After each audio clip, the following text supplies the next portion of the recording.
월요 유튜브 저는 미쿡 아재 존입니다. 오늘은 10월 14일 수요일 오늘의 미쿡 뉴스 같이 한번 알아보자고요. 네, 오늘 미국의 코로나 바이러스 1일 감염자 수는 5만 5천 명으로 집계가 됐습니다. 이로써 미국의 총 코로나 바이러스 감염자 수는 789만 명이고요. 코로나 바이러스로 인해 사망 환자의 수는 21만 6천 명으로 집계가 됐습니다. 또 중요하게 봐야 될 게 1일 사망자 수인데요. 1일 사망자 수는 830명이 나왔네요. 여전히 계속해서 사망자도 많고 감염자 수 또한 계속해서 높은 수위에 있습니다. 네, 미국의 저명한 코로나 바이러스 전문가들이 지금 현재 코로나 바이러스가 지금 이렇게 많이 번지고 있는 데 따른 가장 첫 번째 이유는 바로 스몰 게더링, 작은 모임이라고 합니다. 작은 모임은 괜찮겠지 하고 친구들끼리 모이고 뭐 가족들끼리 좀 먼 가족들끼리 모이고 그런 스몰 게더링에서 코로나 바이러스가 가장 지금 많이 퍼지고 있다는 그런 분석 결과가 나왔어요. 제가 누누이 말씀드리지만 코로나 바이러스 가장 첫 번째 방역은 마스크 쓰고 소셜 디스텐싱하고 손 잘 씻고 그리고 모임하지 않는 거. 이 모임하지 않는 게 가장 중요한 것 같아요. 그냥 직계 가족, 그냥 집안에서만 사는 그 가족들만 어디 돌아다니든지 하지 뭐 친구들끼리 만나고 가족들끼리 만나고 그러면은 코로나 바이러스에 좀 많이 퍼지는 것 같아요. 지금 현재 미국의 36개 주에서 코로나 바이러스가 지속적으로 늘고 있고 입원율 또한 지속적으로 상승 중이라고 합니다. 이 때문에 지금 현재 코로나 바이러스 미국 전문가들은 이제 오는 가을 겨울에 2차 대유행이 분명히 올 것이니까 지금 2차 대유행이 조금씩 한 발자국씩 걸어 나가고 있잖아요. 그러니까 제일 중요한 것은 헝클다운, 웬만하면 나돌아다니지 말고 놀러 다니지 말고 싸돌아다니지 말고 모임하지 말라는 거죠. 헝클다운 하라고 그렇게 미국 전문가들이 권고를 하고 있습니다. 그리고 세계 코로나 바이러스 총 감염자 수가 3,800만 명을 돌파를 했습니다. 이 중에 미국, 인도, 브라질 이 세 나라에서 3,800만 명 중에 절반 이상이나 차지를 하고 있다고 해요. 단 이 세 나라에서 절반 이상의 코로나 바이러스 감염자가 나왔다는 소리죠. 정말 심각한 것 같고요. 그리고 미국 코로나 바이러스 전문가가 얘기를 하는데 지금 현재 트럼프 정부가 집단 면역 카드를 지금 조물락조물락 거리고 있습니다. 하지만 만약에 이것이 실행이 된다고 하면은 이것은 대량 살상 무기를 만드는 것과 똑같다고 합니다. 그러니까 대량 살상이 될 것이다 라고 그렇게 얘기를 하고 있어요. 그러니까 미국에서 뭐 스웨덴 같은 집단 면역을 하려고 한다?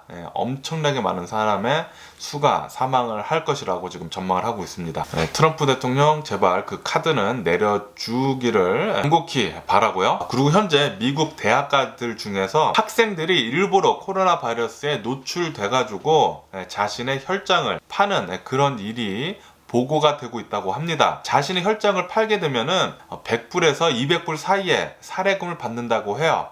그 돈을 벌려고 일부러 젊은 사람들은 코로나 바이러스 걸려서 잘 치사율이 높지가 않으니까 일부러 걸려서 혈장을 파는 그런 사건이 있다고 합니다. 이것 때문에 아이다호에 있는 어느 한 대학교에서는 만약에 이런 행위를 하다가 걸리게 된다면 퇴학 조치를 내리겠다고 그렇게 밝혔네요.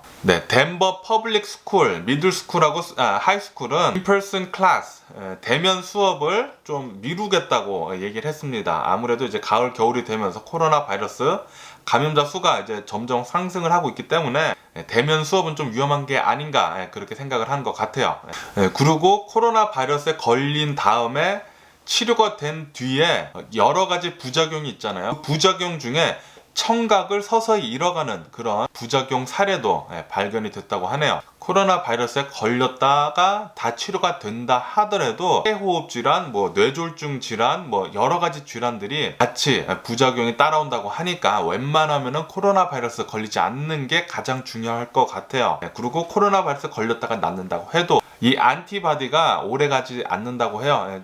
몇 달 뒤에는 또다시 코로나 바이러스가 걸릴 수가 있다고 하니까 꼭 코로나 바이러스 방역하는 게 제일 중요한 것 같아요.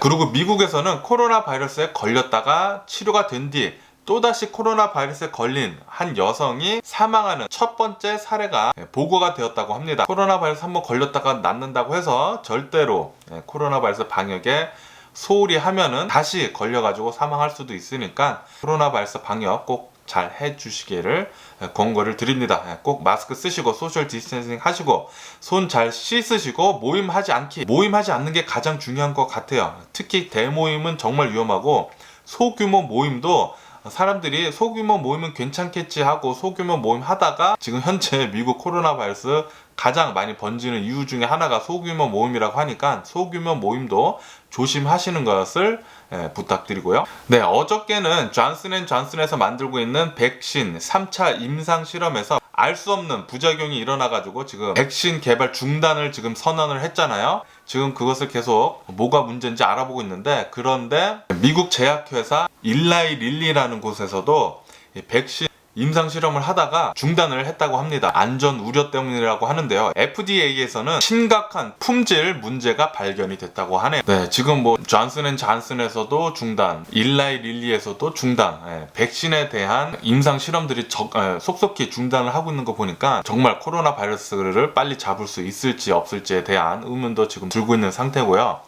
어쨌든 이로써 미국의 코로나 바이러스 백신 연내 개발 출시는 물 건너 갔다고 볼 수 있을 것 같습니다. 그리고 미국 텍사스에 있는 어느 한 40대 남성이 코로나 바이러스는 혹스라고, 가짜라고 절대 믿지 않고 6월 중에 가족 모임을 주최를 했다고 합니다. 소규모 가족 모임을 주최를 했다가 여기서 코로나 바이러스가 가족들한테 14명한테 코로나 바이러스가 걸리고 이 중에 2명이 사망하는 사건이 있었다고 합니다. 코로나 바이러스 가짜라고 이렇게 외치는 사람들, 코로나 바이러스 방역 소홀히 하다가 정말 자신만 이렇게 아프면 되는데 남들한테까지 영향을 주니까 이게 문제예요. 이거 가짜다 이러면서 가족 모임 이렇게 모였다가 14명 걸리고 엄청나게 아프고 2명 사망하고 난립니다. 빌 게이츠는 이런 발언을 했다고 합니다.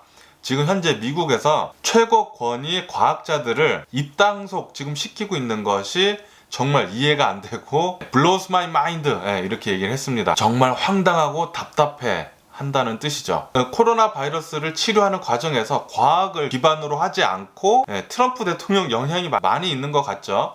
과학을 기반으로 하지 않고 이러면은 나을 것 같다. 과학 기반이 아닌 신념, 그냥 자신의 생각대로 뭐 음모론에 빠지면 빠지는 대로 그렇게 생각을 해서 코로나 바이러스에 대해 대응을 한다는 거 정말 이해가 되지 않는다고 하네요. 저도 정말 이해가 되지 않고요.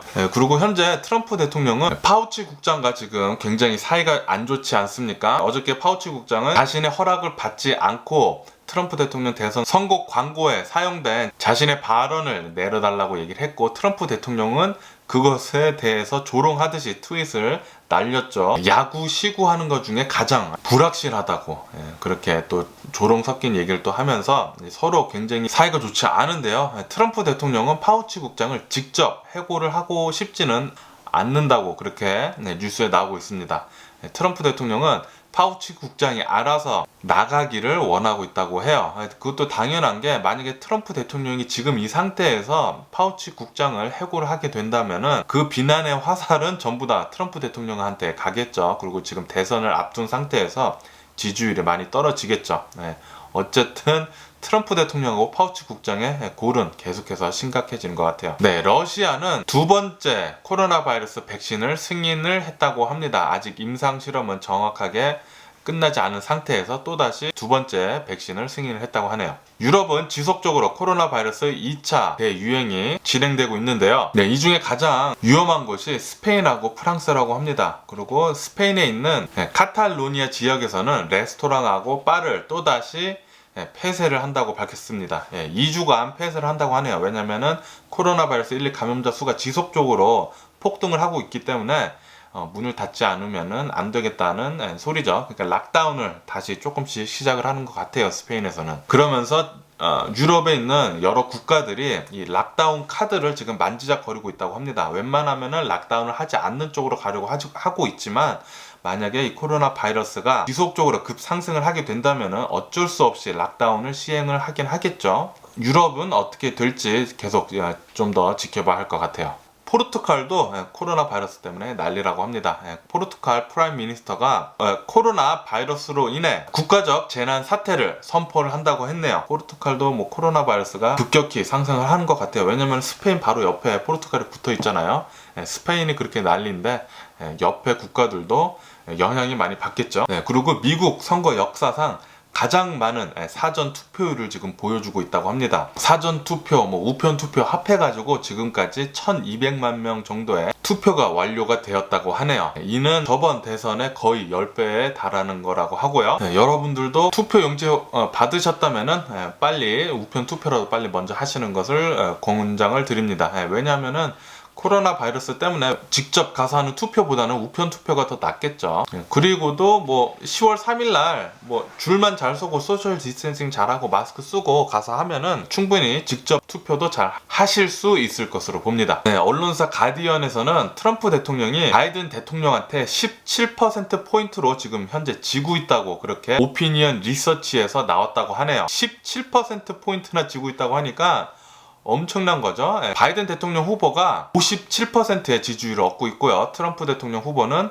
대략 40%의 지지율을 얻고 있다고 하네요. 17%포인트나 격차가 벌어졌다고 하니까 엄청나네요. 이제 20일밖에 남지 않았는데 트럼프 대통령 그리고 로이터 통신에서도 지지율 조사를 한 것을 보면은 바이든 대통령 후보가 51%고 트럼프 대통령 후보는 41%로 10%포인트 격차가 벌어져 있다고 합니다. 지금 모든 언론사에서 보면은 트럼프 대통령이나 바이든 대통령 후보나 지지율을 보면은 지지율이 10%포인트 이상 거의 모두 나고 있어요. 평균도 10%포인트 이상 난다고 하니까 바이든 대통령 후보가 지금 굉장히 유리한 것으로 보여주고 있고요. 하지만 바이든 대통령 후보나 민주당은 지금 굉장히 경계를 하고 있다고 합니다. 2016년에도 분명히 힐러리 대통령 후보가 지지율에서는 앞서고 있었지만 선거인단 투표에서는 졌기 때문이죠. 어쨌든 간에 현재 대선을 20일 앞두고 바이든 대통령 후보는 오바마 전 대통령이 지원을 한다고 출격을 한다고 그렇게 밝혔네요. 오바마 전 대통령이 나와가지고 바이든 대통령 후보를 지원을 한다면은 지지율이 더 상승할 것이라고 그렇게 예상을 하고 있다고 합니다. 그리고 현재 지금 월스트리트에서는 이미 블루웨이브 민주당 다시 말해서 바이든 대통령 후보가 승리를 할 것이라고 지금 점치고 있다고 합니다. 그래서 미국채 그리고 바이든 대통령 후보 승리에 베팅을 하고 있다는 그런 소식이 들리고 있네요. 어쨌든 간에 지금 20일밖에 남지 않았으니까 지금 현재 트럼프 대통령은 발등에 불이 떨어졌습니다. 대선 선거 유세에 엄청나게 강행군을 하고 있고요. 폭풍 유세 중입니다. 그리고 유세를 하면서 이렇게 얘기하는 게 자신은 코로나 바이러스에 걸렸다가 치료를 잘 받고 나온 뒤 지금 현재는 슈퍼맨 같다. 슈퍼맨이 된 것 같다. 그렇게 얘기를 하고 있다고 하네요. 트럼프 대통령 개인 변호사는 대법원에 납세 자료 제출 거부 긴급 요청서를 제출을 했다고 합니다. 아무래도 이제 대선이 이제 20일밖에 남지 않은 상황에서 납세 자료가 제출이 되고 너 정말 인컴택스를 거의 내지 않았구나 그런 게 폭로가 된다면은 지지율이 더더욱 하락하겠죠. 그렇기 때문에 지금 긴급히 트럼프 대통령 변호사가 제출 거부 요청서를 냈다고 하네요. 그리고 지금 많은 언론사들에서 베럿 청문회에 대해서 메인 화면으로 많이 띄워주고 있습니다. 베럿 대법원관 임명 청문회가 오늘로써 마지막이라고 하네요. 이 청문회 중에 트럼프 대통령이 잘못한 것에 대해서 트럼프 대통령 용서가 되느냐 안 되느냐 그런 질문이 있었는데 이 베럿 대법원관 임명자는 그 누구도 법 위에 있지 않다 그렇게 얘기를 했다고 하네요. 처음에는 좀 질문을 피하다가 나중에는 그렇게 얘기를 한 것 같아요. 그리고 베럿은 오바마 케어의 오픈 마인드라고 그렇게 얘기를 하고 있다고 합니다. 오늘 청문회가 끝나고 이 대법원관 임명이 어떻게 될지 내일 한번 잘 지켜보면 될 것 같고요. BTS는 한국전쟁 70주년을 맞아 의미가 남다르다고 그렇게 얘기를 했습니다. 한미 양국이 겪은 고난의 역사와 수많은 희생을 영원히 기억할 것이라고 그렇게 얘기를 했습니다. 근데 이 발언을 들은 중국에서 난리가 났다고 합니다. BTS의 비난을 엄청나게 쏟아 부었는데요. 왜냐하면 한국 전쟁 때 북한이랑 전쟁을 하면서 북한을 도와준 게 중국이지 않습니까? 그렇기 때문에 중국이 BTS한테 비난을 쏟아 부었다고 하네요. 하지만 전 세계에 있는 여론은 중국이 너무 민족주의로 지금 몰아가는 게 아닌가 그렇게 비난을 또다시 중국한테 쏟아 부었다고 합니다. 그래서 현재는 중국이 BTS 비난하는 것에 대해서는 좀 잠잠해졌다는 뉴스가 있네요. 그럼 미국 주식을 보자고요. 미국 주식은 코로나 바이러스 2차 경기 부양책에 희망에 힘입어 오픈하자마자 약간씩 상승을 했었는데 지금 현재는 다시 하락세로 돌아갔습니다. 은행주들의 실적이 굉장히 많이 엇갈렸다고 하는데요. 주식을 트레이딩하는 증권은행들은 실적이 좋은 반면에 그냥 보통 은행들은 실적이 그렇게 좋지는 않았다고 합니다. 앞으로도 실적이 굉장히 들쑥날쑥 할 것 같고요. IMF에서는 경기 회복이 지연이 되면 될수록 증시에 가파른 조정이 있을 것이라고 경고를 했다고 합니다. 지금 현재 주식시장과 경제 상태가 갭이 너무 크잖아요. 이 갭이 너무 크면 클수록 나중에 증시 조정이 가파르게 일어날 것이라고 보고 있고, 이것을 조금이라도 격차를 줄이려면은 빨리 경기 회복이 돼가지고 어느 정도 줄여야지만 증시에 가파른 조정이 없을 것이라고 보고 있습니다. 다시 말해서 실물 경제 회복이 느리면 느려질수록 후에 증시 폭락이 더 심해질 수 있다는 IMF의 경고였습니다.